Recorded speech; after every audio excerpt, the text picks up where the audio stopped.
ஆமா ஆமா அதுக்குள்ளதான்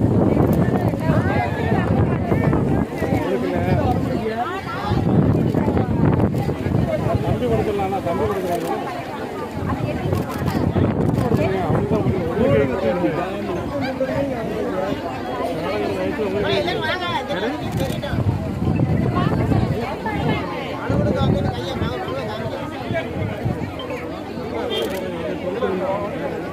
வேன் போனா பில்டிங் மறைஞ்சிரும்.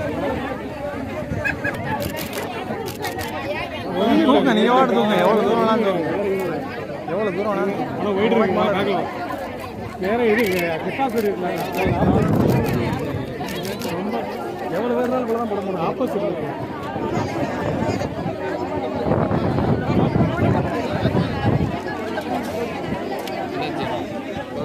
போதும் போதும் அங்கே போய் பேட்டி எடுத்துங்க. ஆமா அந்த ஒட்டியிருக்காங்களா தான். திருநெல்வேலி தென்காசி மாவட்டத்திலே விவசாய தொழிலுக்கு அடுத்தபடியாக இந்த மாவட்ட மக்களுக்கு வேலைவாய்ப்பு தரக்கூடிய தொழிலாக இருப்பது பீடி தொழிலாகும்.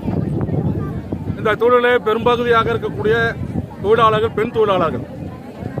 இந்த தொழிலாளருக்கான சட்டப்படியான சட்ட சலுகைகளை பீடி கம்பெனிகள் வழங்க மறுத்துக் கொண்டிருக்கிறது. குறிப்பாக சம்பளத்திற்கான அரசாணை தமிழ்நாடு அரசு வெளியிட மறுத்துக் கொண்டிருப்பதால் இன்றைக்கு சட்டப்படியான கூலி இவர்களுக்கு கிடைக்காத நிலை ஏற்பட்டிருக்கிறது. அதேபோன்று லீவு சம்பளம், பஞ்சப்படி, அதேபோன்று தேசிய பண்டிகை காலத்திற்கான சம்பளம் உள்ளிட்ட சட்ட சலுகைகள் பீடி கம்பெனிகள் இந்த தொழிலாளருக்கு வழங்க மறுத்துக் கொண்டிருக்கிறது. மேலும் பணிக்கொடை அந்த சட்டத்தின் அடிப்படையிலே இந்த தொழிலாளருக்கு கொடுக்க வேண்டிய சட்டப்படியான பணிக்கொடையை வழங்க மறுத்துக் கொண்டிருக்கிறது. இந்த தொழிலாளருக்கான வருங்கால வைப்பு நிதி தொழிலாளர்கள் பிடித்த செய்யப்பட்ட தொகையை பீடி கம்பெனிகள் PF நிர்வாகத்தில் செலுத்தாமல் சட்டவிரோதமாக செயல்பட்டுக் கொண்டிருப்பதை கண்டித்து இத்தகைய நடவடிக்கை CITO சங்கம் மேற்கொண்டிருக்கிறது.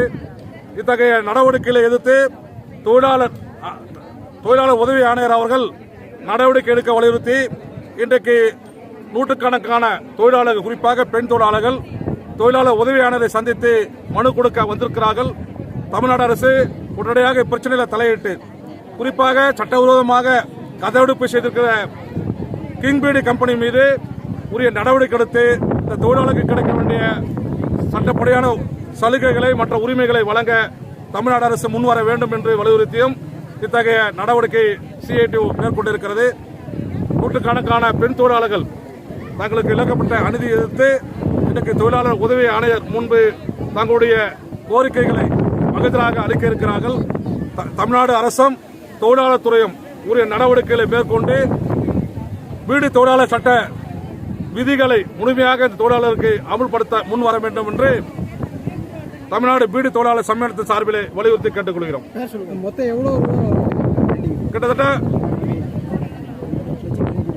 கிட்டத்தட்ட பல கோடி ரூபாய் இன்றைக்கு தொழிலாளர்களுடைய உழைப்பின் மூலம் முதலாளிகள் பெறப்பட்டிருக்கக்கூடிய மோசடி நடவடிக்கை என்பது பல கோடி ரூபாய் இருக்கிறது. குறிப்பாக PF கட்டாதது என்பது 1 கோடிக்கு மேல இன்றைக்கு தொழிலாளர்கள் பிடித்து செய்யப்பட்ட பணத்தை PF நிர்வாகத்திடம் செலுத்தாமல் இருக்கு. அப்படி என்று சொன்னால் PF நிர்வாகம் இந்த முதலாளிகள் மீது குற்றவியல் நடவடிக்கை எடுக்கணும். அது எடுக்காமல் இன்றைக்கு முதலாளிகளுக்கு ஆதரவான நிலையை அரசாங்கம் மேற்கொள்ளும் என்று சொன்னால் இந்த போராட்டத்தை அடுத்த கட்ட போராட்டமாக நாங்கள் எடுத்து செல்வோம்.